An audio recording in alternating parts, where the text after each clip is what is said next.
नमस्ते दोस्तों, मेरा नाम डॉक्टर विशाल गुप्ता है और मैं एक छाती रोग विशेषज्ञ हूँ चेस्ट केयर क्लिनिक खारगर में। आज हम बात करेंगे 5 ऐसी चीज़ों के बारे में जो हम अगर कोई सफ़र करने वाले हैं, कोई यात्रा करने वाले हैं या कहीं घूमने जाने वाले हैं, तो हम ये चीज़ करके अपने अस्थमा की तकलीफ़ अगर बढ़ने वाली है या उसकी पीड़ा आने वाली है, तो उससे हम सावधान हो सकते हैं। इस सावधानी के साथ हमारी यात्रा सुखद और तकलीफ़ के बिना हो सकती है।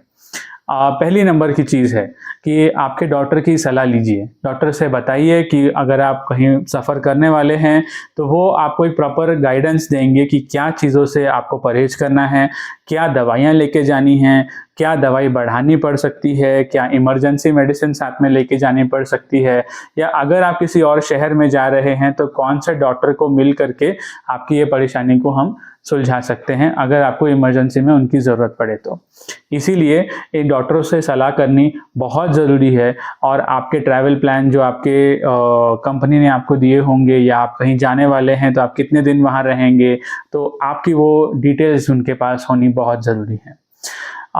इस चीज़ों से हमें ये पता है कि अगर एक पेशेंट का रेगुलर चेकअप हो रहा है और वो रेगुलर अपनी दवाई ले रहा है, उसकी अस्थमा ठीक है, कंट्रोल में है, कोई बड़ी परेशानी नहीं आई है साल 2 साल में, तो इसके साथ वो आपको शायद जाने की अनुमति देंगे और आपकी यात्रा सुखद भी रहने वाली है। ऐसे कई जगहें हैं जहाँ पे अगर हमें जाना हो, जैसे कि हम पर्वत पे हिमालय में जा रहे हैं या हम बद्रीनाथ केदारनाथ की यात्रा पे जा रहे हैं, तो हमें लिखित में डॉक्टरों की सलाह लेके जानी पड़ती है कि हम यहाँ सफ़र कर सकते हैं और अगर हम नहीं कर सकते हैं तो हम क्या कर से उसे बेहतर कर सकते हैं, ये डॉक्टर की सलाह से ही हो सकता है। तो दूसरी नंबर चीज़ है कि हमारी दवाइयों के बारे में खासकर ध्यान रखा जाए। अगर हमारी दवाइयाँ हमारे पास हैं और अगर हमारे पास उन्हें यूज़ करने का तरीका सही है, अगर हमारी परेशानी आ जाए और उन्हें बढ़ाने से हमारी परेशानी तुरंत कम भी हो जाती है, तो ये डॉक्टरों की सलाह के साथ आप कर सकते हैं। कुछ दवाइयाँ होती हैं जैसे कि ओरल टैबलेट्स, जैसे कि स्टेरॉइड्स होते हैं, एंटीबायोटिक्स होते हैं, वो डॉक्टर की सलाह के साथ ही लेके जाइए। अगर आपके पास इन्हेलर्स यूज़ करना ज़रूरी है डॉक्टर की सलाह के साथ, तो उसकी एक्स्ट्रा एक बॉटल रखना ज़रूरी है, ताकि अगर परेशानी आ जाए और अगर दवाई गुम जाए, तो वो आपके लिए लास्ट मिनट की परेशानी ना बन जाए। मेरी सलाह से मैं यूजुअली पेशेंट्स को बताता हूँ कि अगर उन्हें चलने में सांस की परेशानी बहुत तेज़ होती है तो उनको व्हीलचेयर की सुविधा इस्तेमाल करनी चाहिए। एयरलाइंस को और ट्रैवल कंपनी को अगर आप पहले में सूचित कर देंगे आपको उसकी ज़रूरत है, तो काफ़ी बेहतर होता है और सबकी परेशानियाँ काफ़ी आसानी से ठीक हो सकती हैं, क्योंकि अगर आप तेज़ी से चलें तो आपकी अस्थमा में बढ़ने की दिक्कत तुरंत बढ़ सकती है। तो इसके लिए आपको ये सावधानी बरतनी चाहिए। नंबर 3, आप जिस जगह जा रहे हैं उस जगह का तापमान, उसका जो वेदर क्वालिटी है, एयर क्वालिटी है, वायु प्रदूषण की वजह से हमें देखना पड़ता है, खासकर ठंडी के मौसम में जाने की वजह से।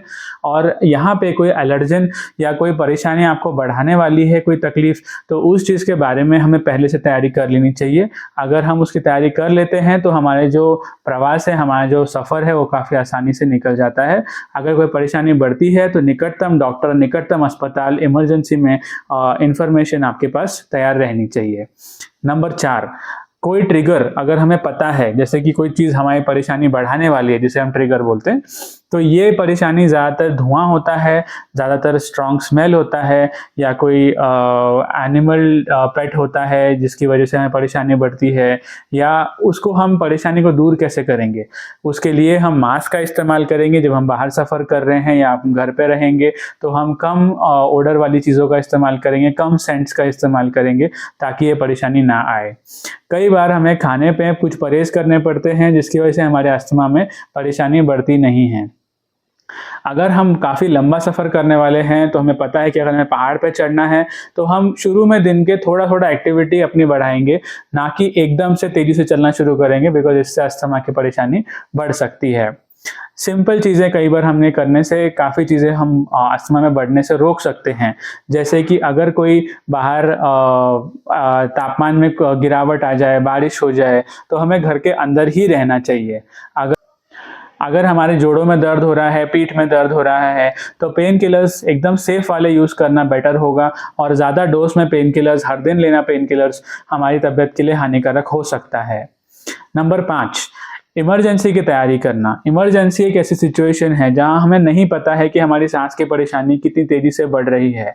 अगर हमारे पास एक इमरजेंसी कॉन्टैक्ट है, अगर आपके डॉक्टरों का नंबर है और अगर आपने सारी अपनी इमरजेंसी ज़रूरतों को तैयार करके रखा है, तो हो सकता है कि आज नहीं तो 1 साल या 6 महीने बाद जब आप फिर से कभी ऐसे ट्रैवलिंग करें तो उसका इस्तेमाल कर सकते हैं।